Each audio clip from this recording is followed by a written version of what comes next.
29 अक्टूबर 2025 से पहले vacation plan कर लो, आगे क्या हो किसी ने नहीं देखा। If you want to take a vacation, take it before that date, because who knows what will happen. Now it could be a mother. कुछ लोग तो इतना तक कह रहे हैं कि 29 अक्टूबर 2025 इंसानियत का आखिरी दिन हो सकता है। कुछ लोग इसे एलियन स्पेस क्राफ्ट बोल रहे हैं, जो कि सोशल मीडिया पर काफ़ी ज़्यादा तेज़ी से वायरल हो रहा है। आप लोगों ने ये वीडियो तो ज़रूर देखा होगा जो आजकल सोशल मीडिया के ऊपर वायरल चल रहा है, और ये दावा कर रही है कि यही 3i एटलस है, और ये दावा कर रही है कि 3i एटलस एक एलियन स्पेस क्राफ्ट है। तो कुछ लोग इसे नॉस्ट्राडामस की प्रेडिक्शन से जोड़ रहे हैं। क्या ये ऑब्जेक्ट धरती से टकराने वाला है और धरती को पूरी तरीके से ख़त्म करने वाला है? सोशल मीडिया के ऊपर 3i एटलस अब किसी मिस्ट्री से कम नहीं रह गया है। हर जगह सिर्फ एक ही नाम घूम रहा है, 3i एटलस। क्या नासा ने कोई वार्निंग जारी की है, या नासा कुछ छिपा रही है, या ये सब सिर्फ और सिर्फ एक र्यूमर है जो सोशल मीडिया के ऊपर काफ़ी तेज़ी से फैल रही है? आज की वीडियो में हम जानेंगे 3i एटलस आखिर है क्या, ये कहाँ से आया है, और 29 अक्टूबर के पीछे की साइंस और सोशल मीडिया की कहानियाँ आखिर क्या है। तो वीडियो को एंड तक ज़रूर देखिएगा, क्योंकि आज आप मिथ और रियलिटी के बीच का असल फ़र्क समझने वाले हैं। स्वागत है दोस्तों। 3i एटलस एक इंटरस्टेलर कॉमेट है जो हमारे सोलर सिस्टम का नहीं है। मतलब ये एक ऐसा स्पेस ऑब्जेक्ट है जो हमारे सोलर सिस्टम में बाहर से ट्रैवल करके आया है। जैसा कि आप इस रियल एनिमेटेड वीडियो में देख सकते हैं, ग्रे लाइन में एक ऑब्जेक्ट सीधा मूव कर रहा है। यही 3i एटलस है जो हमारे सोलर सिस्टम के अंदर से गुजर रहा है। नासा के according 3i Atlas 2,21,000 kilometre per hour की स्पीड से स्पेस में ट्रैवल कर रहा है। मतलब 21 किलोमीटर पर सेकेंड। ये इतनी स्पीड होती है कि अगर कोई ऑब्जेक्ट इसी स्पीड से धरती का एक राउंड लगाए तो वो लगभग 10 से 12 मिनट में धरती का एक चक्कर लगा लेगा। नासा के अकॉर्डिंग 3i एटलस का साइज़ 440 मीटर से लेकर के 5.6 किलोमीटर तक का हो सकता है।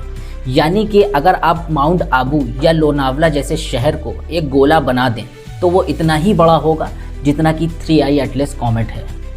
नासा के जेम्स वेब स्पेस टेलीस्कोप और स्फीरेक्स दोनों ही टेलीस्कोप्स के अकॉर्डिंग 3i एटलस बर्फ, धूल और गैस का बना हुआ है। ये रही वो इमेजेस, इसमें आप देख सकते हैं कि ये किस तरीके से दिखाई दे रहा है। ये उन दोनों टेलीस्कोप से ली गई फ़ोटोज़ हैं, और ये टेलीस्कोप नासा के द्वारा डिज़ाइन किया गया है, जिनका वर्क अलग अलग है। तो शुरुआत यहाँ से होती है। 1 जुलाई 2025 चिलीज़ में लगे एटलस टेलीस्कोप ने स्पेस में एक नया ऑब्जेक्ट ऑब्जर्व किया और उसकी फ़ोटोज़ को रिसर्च सेंटर भेजा, जो कि आप देख सकते हैं। इस इमेज में आप देख सकते हैं इन पीले एरो के बीच में एक कॉमेट है, यही 3i एटलस है। बाद में साइंटिस्ट ने देखा कि इस कॉमेट के कुछ फ़ोटोज़ और डेटा ऑलरेडी से पहले से ही रिकॉर्ड में मौजूद हैं, जो दुनिया के अलग अलग एटलस टेलीस्कोप से लिए गए थे। ये कोई नॉर्मल एस्टेरॉयड या कॉमेट नहीं है, बल्कि ये एक स्पेशल गेस्ट है जो किसी और स्टार सिस्टम से ट्रैवल करके यहाँ तक के आया है। उन पुराने डेटा से ये पता चलता है कि 14 जून से ही ये कॉमेट दिखाई दे रहा था, बस तब तक ये किसी की नोटिस में नहीं आया था। डिस्कवर करने के बाद इसका नाम 3i एटलस रखा जाता है, जिसमें 3 का मतलब कि ये थर्ड इंटरस्टेलर स्पेस ऑब्जेक्ट है जिसे अब तक के साइंस ने डिस्कवर किया है। इसमें i का मतलब इंटरस्टेलर से है, मतलब कि ये हमारे स्टार सिस्टम का नहीं है, किसी और दूसरे स्टार सिस्टम से यहाँ तक ट्रैवल करके आया है।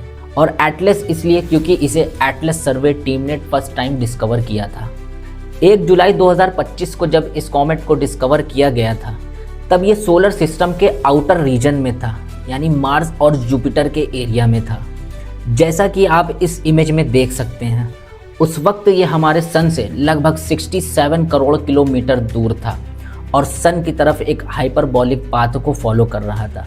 मतलब एक ऐसा पाथ जिस पर वो कभी वापस नहीं आएगा, वहाँ से होकर के गुजर जाएगा। नासा के हबल स्पेस टेलीस्कोप ने 21 जुलाई 2025 को 3i एटलस की एक फ़ोटो ली थी, जो कि आप देख सकते हैं। इसमें ये ब्लू डॉट में काफ़ी ज़्यादा क्लाउडी लग रहा है। उस समय ये हमारे अर्थ से लगभग 44 करोड़ किलोमीटर दूर था। हबल ने हमें दिखाया कि इस कॉमेट के न्यूक्लियस यानी उसके सॉलिड आइस सेंटर के आसपास एक आंसू जैसा डस्ट क्लाउड बना हुआ है, जिसे हम बोलते हैं tier drop shape cocoon of dust. ये इसलिए होता है क्योंकि जब कॉमेट सन की तरफ बढ़ता है तो उसके ऊपर की बर्फ़ पिघलती है और धूल हवा में उड़ जाती है, जिससे एक टेल का शेप बनता है और ये काफ़ी ज़्यादा चमकता है। 15 से 20 नवंबर 2025 के आसपास ये 3i एटलस हमारी धरती के सबसे ज़्यादा करीब होगा। यहाँ भी करीबी का मतलब है 27 करोड़ किलोमीटर की दूरी, मतलब ये बहुत ज़्यादा दूर होगा और ये कोई खतरा नहीं है, ये बस एक कॉस्मिक गेस्ट है।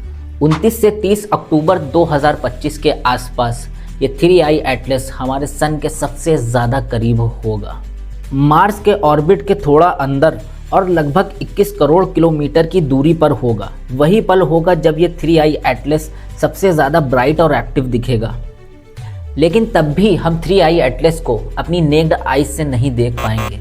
इसको देखने के लिए बहुत ही ज़्यादा पावरफुल टेलीस्कोप की ज़रूरत पड़ेगी। और 2026 में 3i एटलस हमारे सोलर सिस्टम के आउटर रीजन में पहुंच जाएगा, मतलब प्लूटो के ऑर्बिट के बाहर।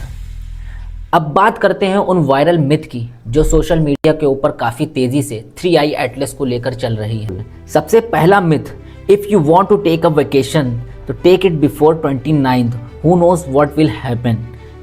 और ये statement Harvard professor Avi Loeb ने अपने एक इंटरव्यू के दौरान बोला था, और साथ में ये भी बोला कि ये एक एलियन स्पेसक्राफ्ट हो सकता है। हार्वर्ड के साइंटिस्ट एवी लोएब का कहना है कि 3i एटलस का पाथ कुछ ज़्यादा ही परफेक्ट है। ये गैलेक्सी के सेंटर की डायरेक्शन से आया है, जो कि काफ़ी ज़्यादा ब्राइट और कॉम्प्लेक्स रीजन है। ये वीनस, जुपिटर और मार्स के पास से एक सीधी लाइन में गुजर रहा है। ऐसा अलाइनमेंट नेचुरली होने के चांसेस बहुत ही ज़्यादा कम हैं, लगभग 0.005% से भी कम। और सबसे इंटरेस्टिंग बात यह है कि 29 अक्टूबर 2025 को ये सन के ऑलमोस्ट पीछे होगा, जहां से हम इसको क्लियरली ट्रैक नहीं कर पाएंगे। अगर ये एडवांस एलियन स्पेस क्राफ्ट हुआ तो उस वक्त ये अपनी स्पीड या डायरेक्शन को चेंज कर सकता है, जिसे हम ट्रैक भी नहीं कर पाएंगे।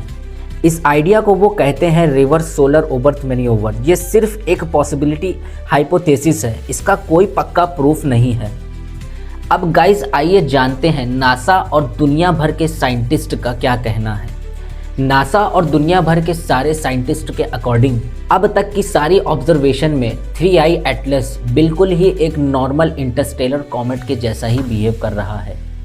स्टडीज़ में ये पता चला है कि ये सन के आसपास आते हुए डस्ट और गैस छोड़ रहा है, जो कि एक नेचुरल कॉमेट का साइन है। इस इमेज में आप देख सकते हैं हबल टेलीस्कोप ने इसके न्यूक्लियस के आसपास एक डस्ट का क्लाउड कॉमा देखा। उसकी मूवमेंट बिल्कुल फिजिक्स के रूल के अकॉर्डिंग है, कोई भी मैन्योवर स्पीड चेंज नहीं मिला। नासा के एक ऑफिशियल स्टेटमेंट में लिखा गया है, There is zero evidence suggesting that 3i Atlas is anything other than a natural comet। NASA की ऑफिशियल वेबसाइट पर आप खुद जाकर देख सकते हैं, वहाँ पर 3i एटलस की पूरी इन्फॉर्मेशन अवेलेबल है, जो ये बताती है कि ये कोई एलियन स्पेस क्राफ्ट नहीं बल्कि एक नेचुरल इंटरस्टेलर कॉमेट है। सेकेंड मिथ, कुछ लोग इसे नॉस्ट्रेडमस की प्रिडिक्शन से जोड़ रहे हैं। माइकल डी नॉस्ट्रेडम एक फ्रेंच एस्ट्रोलॉजर थे जो 1500 सेंचुरी के दौरान रहते थे। उन्होंने लीज प्रॉपर्टीज़ नाम की बुक में छोटी छोटी पोएम्स लिखी थी, जिन्हें लोग फ्यूचर प्रेडिक्शंस कहते हैं। लेकिन वो पोएम इतनी ज़्यादा कंफ्यूजिंग लैंग्वेज में लिखी हुई है कि हर ज़माने के लोग उसको अपने अपने तरीके से समझते रहे हैं। जैसे कि वर्ल्ड वार से लेकर कोविड-19 तक हर इवेंट बाद में लोग कहते हैं नॉस्ट्रेडमस ने पहले ही लिख दिया था, पर असल में ये सब पोस्ट इंटरप्रिटेशंस हैं। लेकिन साइंस के पॉइंट ऑफ व्यू से उनके लिखे गए वर्ड्स कोई एक्चुअल प्रूफ नहीं देते हैं। तो दोस्तों सच्चाई ये है कि 3i एटलस कोई एलियन स्पेस क्राफ्ट नहीं है, बल्कि ये किसी और स्टार सिस्टम से हमारे सोलर सिस्टम में आया है, जो कि एक इंटरस्टेलर नेचुरल कॉमेट है। कुछ स्टडीज़ के अकॉर्डिंग ये कई बिलियन ईयर्स का ट्रैवल करके हम तक पहुंचा है।